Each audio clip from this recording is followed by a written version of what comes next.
I'm Brendan Shane with an NGO called C40 Cities. Really appreciate you all coming, and especially appreciate our panelists traveling from near or far on a Saturday, on Earth Day, on the March for Science Day, on one of the busiest days of the year so far. And to all of you for coming to the panel. Networks that drive solutions is what we called it. And so I'm Brendan Shane. I'm based here in Washington. I work for C40 Cities, and I work with the 15 members that are in the US and Canada. So we're generally a network of, I'll talk about it in a minute, network of mega cities around the world. And previously, I worked with the C40 network when I was at the district government, the District Department of the Environment and the Anacostia Waterfront Corporation. And before that, in various environmental law and water policy and geology. I'm a geologist. It feels like a long time ago, but I did actually get my master's in geology, so I have to rip out my my actual science gear later to march around. I will then introduce, this isn't the order we'll go in, but I've got it on my notes, so I'll go with that. Marty Spitzer from the World Wildlife Fund. He leads their efforts on businesses and cities to address climate change and to scale implementation of renewable energy.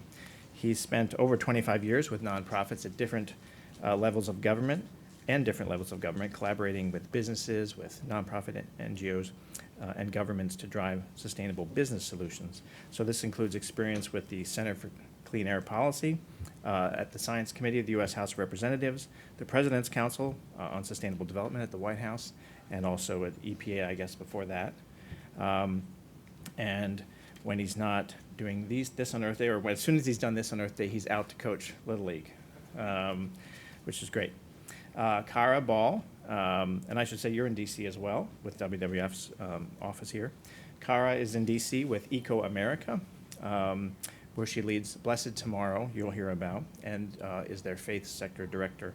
Previously, she's directed strategic relationships at the National Wildlife Federation and the Blue Ridge Center on Environmental Stewardship in Virginia, and at the Western Pennsylvania Conservancy, which I was excited. I was just on spring break at Falling Water, which is managed by the Conservancy where Kara used to work.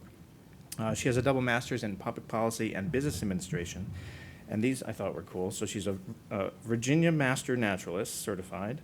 She's a climate reality presenter, a trained climate reality presenter, and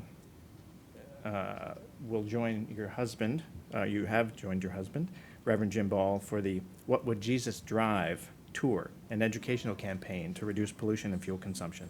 And I guess is marching with some of those groups today. Then Josh Tewksbury is the director of the Colorado Global Hub for Future Earth. He's got a few roles. He's executive editor of Anthropocene, journal Anthropocene, Innovation in the Human Age. He's a research professor in the Sustainability Innovation Lab at the University of Colorado at Boulder, and then a senior scholar at the School of Global Environmental Sustainability at Colorado State. So he's got all of Colorado covered, or all the universities covered there.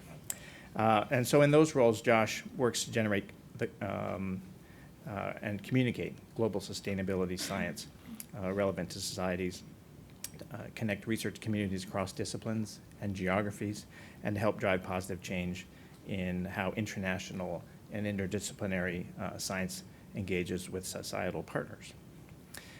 And last, certainly, but certainly not least, Shonda Gillen Foster is the program director for the David Smith Conservation Research Fellowship, which is a partnership between the Society for Conservation Biology and the Cedar Tree Foundation.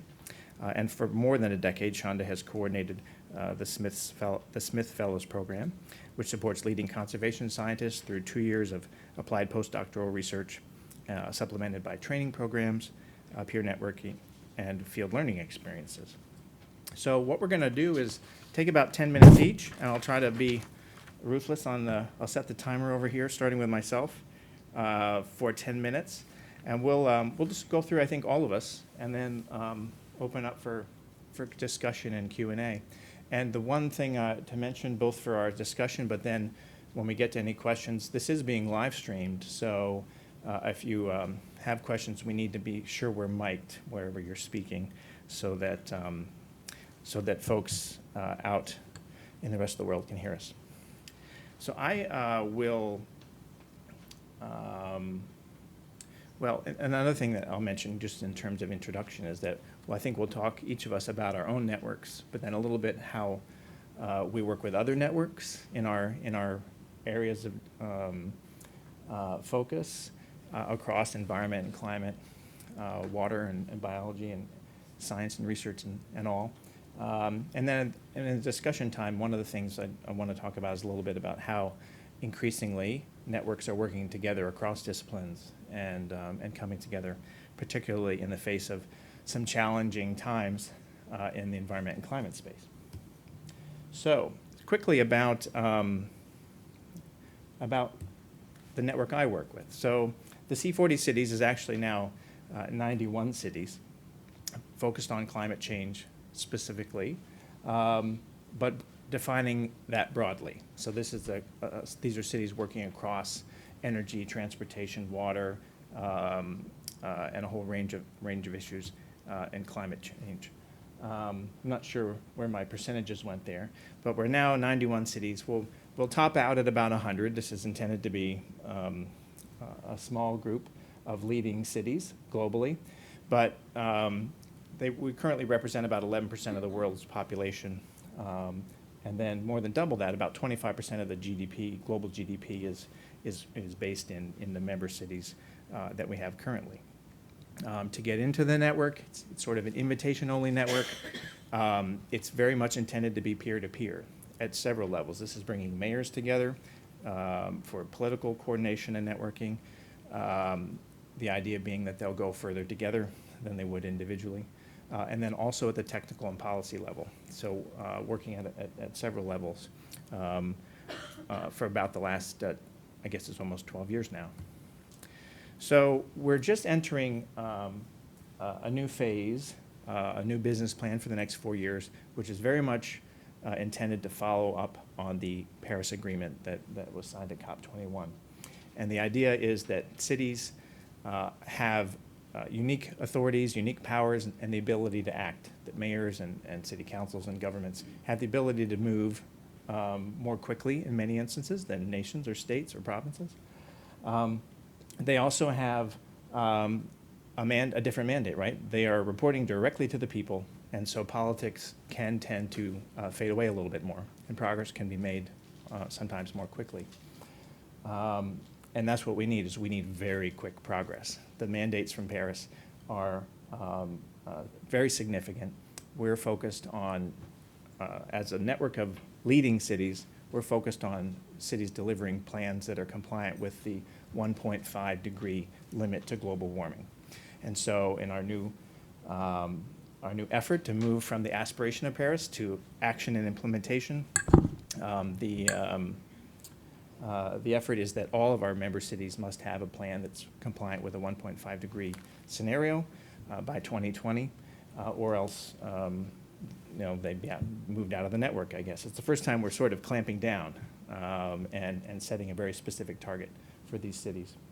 And then in terms of the big picture of how we network, I take these these three sort of network theory examples or themes from a book by John Cleveland and Pete Plastrick called Networking to Change the World. So first we're focused on literally connecting people. So it's bringing those people together so they know each other and know each other well enough to pick up the phone, get on the email, and connect to ask a question or to look for a best practice. Then we're aligning them. So that's our new effort to have cities be compliant with the Paris Agreement.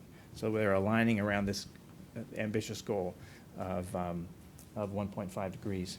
And then you get to the real stuff, which is that they really need to take action, right? So then you're talking about actions they take individually, but really the collective impact. What can this network of cities, this network of officials, this network and its partner organizations, because we're partnered with people and groups all over the place, what can they do collectively to move the ball?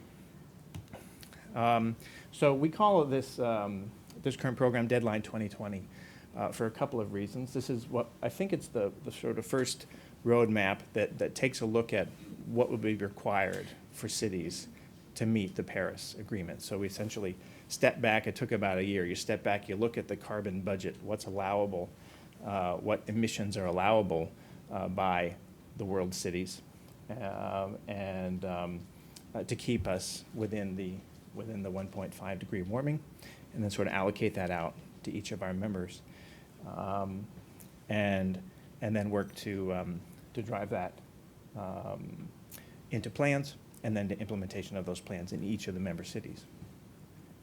This is tough stuff. So this is sort of like, even for the cities that are most aggressive, this requires a reassessment, an audit sort of where they stand. And for some of our member cities, particularly in developing countries, Global South, that have not had plans on the books previously, it's a lot of work. And so we do a lot of technical assistance, back and forth support, as well as really bringing them together to work toward this end. The optimistic part behind that challenge is that when you sort of plot it out, you see that cities can have a significant role in reducing, in meeting this 1.5 degree target. And so we estimate that cities can deliver roughly 40% of what's required to move to the end of the century. And the reason that is important, in part, is because many of you may know that what the nations brought to the Paris Agreement, even though they set an aspiration for 1.5, the commitments that were brought won't get us to 1.5. They won't get us to 2 degrees either. So there's a significant amount of ramping up of an engagement and action that's required to help keep us safer and cooler. So in general, our current chair is the Mayor of Paris, Mayor Hidalgo. And this is sort of our organizing theme for the network, really. Mayors all share the same same issues, right? And this may be across mega cities, the really big cities of the world, Tokyo or Mexico City, or what we call innovator cities like Copenhagen or Portland, Oregon, actually quite a bit smaller. The smallest I work with is New Orleans, which is we call an innovator city. But they have a lot of issues in common, and they have the ability to sort of work together for, as she says, a greener, healthier future. So since we're all focused on the optimism here, there's a lot of daunting concerns. There's a lot of daunting issues out there, but there is a lot of reason for optimism. And as I'm just going to give a couple of examples from the transportation sector in particular, where we see a lot of movement, and it's driven in part by a concern for climate, but it's also very much driven by a concern for air quality and public health, better, less congestion, and all the things that mayors and politicians care about at a local level. So you see right now happening, massive conversions of bus fleets, China being the best example. So cities there that will have their entire fleets converted to electric this year, and other cities adding in the next year. So one city there having probably multiples of all the electric buses in the United States, in just one city. The Clean Bus Declaration that we worked on brought together several dozen cities, negotiated with manufacturers to start driving down the price. And so you saw a 10% drop in price. And so then London orders 10% more buses. And then it's sort of a virtuous cycle as the price drops, that the orders go and cities scale up their level of activity. And then one that I really like, which was sort of originated out of the West Coast cities, in Los Angeles in particular, was the EV request for information, I guess, electric vehicles. So this came out of a few of the West Coast cities. They said, we need these types of electric vehicles. These are smaller, passenger and light duty and whatever. And within literally a month, they had aggregated 125,000 vehicle demand across 30 or 40 cities in the US, and were sitting down with manufacturers. They were getting 30 or 40 responses from manufacturers to come back to them. So really helping to move the market. One other example, which we just announced, called Airvolution. So the mayors of London, Paris, and Seoul here were at this event just a few weeks ago in Paris. So this is the idea here is a kind of a unique one. Independent air quality monitoring by cities of transportation fleets. So normally you just look at what EPA certifies or the manufacturer certifies as their as the emissions. they don't always match up to reality. And so cities, even cities of Paris and London, have significant air quality problems. So working across a network of cities and with other partners, they're going to essentially start doing independent verification, and cities would then start setting limits. If your vehicle in reality doesn't drive with this level of emissions in the city, it would be restricted. Starting to look at new and unique ways to use mayoral and city power in either regulatorily or driving a market or other ways. And so then just the sort of closing big picture, the power of networks is very much in building on those individual strengths, because every one of these cities brings a different strength. And they can't all have all the strengths. Even the biggest cities, even the New York City in North America that I work with. Ooh, I'm over time. All right, I'm done though. This is my last slide. Even New York City can't do all these things, right? So they really have to draw on the capacity of others. The relationships are critical at all levels, and you just can watch as some of the networks have done great quantification, right? You see those relationships build, and the level of action builds follows that. As we ask the cities, we see that they're 3 times more likely to act when a target is set. It's sort of a common sense, and that when we survey the actions cities are taking, more than a quarter of them are directly tied to knowledge sharing, through a network. So that is our network. I'm going to pass it over to Chandra next, I think, and we'll take some questions in a few minutes.